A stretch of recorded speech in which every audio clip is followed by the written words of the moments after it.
Today, I go over weeks 14 and 15 of my cutting phase, coached by Paul Revelia.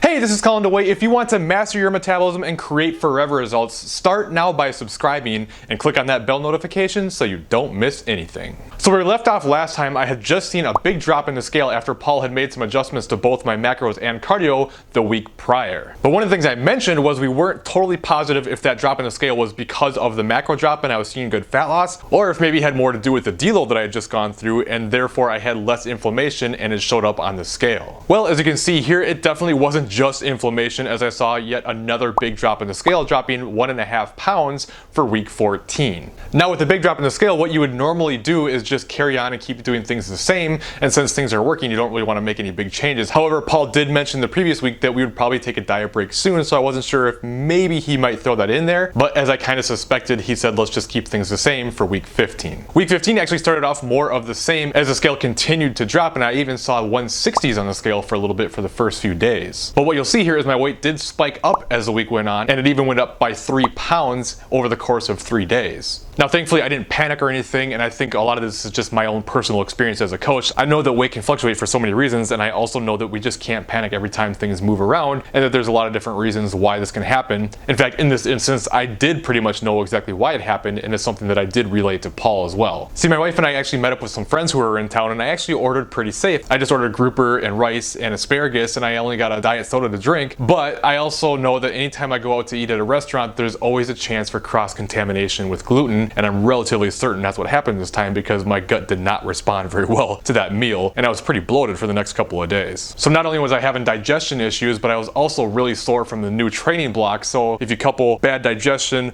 with increased inflammation from training, it only makes sense that the weight might spike up a little bit. One of the things that I've mentioned a couple times now is if you have a coach, how important it is to detach yourself from the emotions of the scale and anything else that's going on with the process and just focus on executing the plan. And this is exactly why I talk about this and why I think it's so important. So in this instance, I didn't really worry about it. I just checked in with Paul and I said, hey, here's what happened. Here's why I think the scale is elevated. Here's my pictures. You take a look at everything. You decide what it all means, and I'll just do whatever you say, and I'm not going to worry about it. And I'm telling you, that makes such a huge difference if you don't get so emotionally wrapped up in the results and what happens. It makes it so much easier to stick to the plan, and the better you stick to the plan, the better results you're going to get. Anyway, he took a look at things. He said, I can see in the pictures that it looks like you're dropping body fat. I especially see it in the lower waist. Your waist measurement is coming down, which would also show the exact same thing. So let's just go ahead and keep things going as is, and you're in a good place, and let's just kind of keep things going. So done, and I'm telling you, this is why having another set of eyes and someone who can look at it and be objective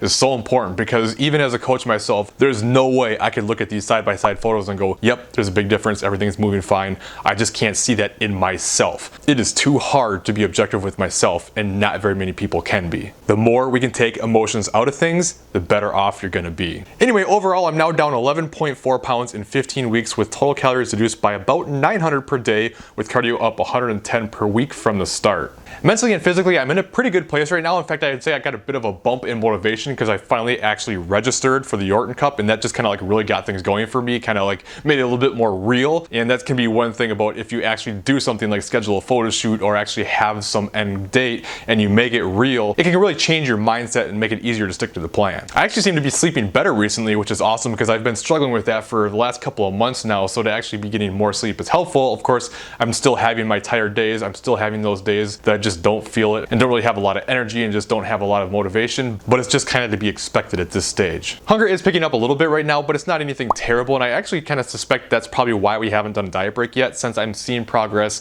I'm not overly hungry or anything crazy at this point. It's probably holding off until I feel that, although I don't really know for certain. This is just kind of speculation. I haven't actually asked that question, but that's my suspicion. Of course, with calories being lower, I am eating more nutrient-dense foods, more higher filling foods, so that certainly helps. Which, by the way, if you feel like you're eating healthy all the time, but you just can't lose weight and you have no idea why, make sure you check out this video and I will talk about why you could be eating healthy but not necessarily seeing weight loss and what you can do to change that. If you're new to the channel, consider subscribing, and I will see you next time.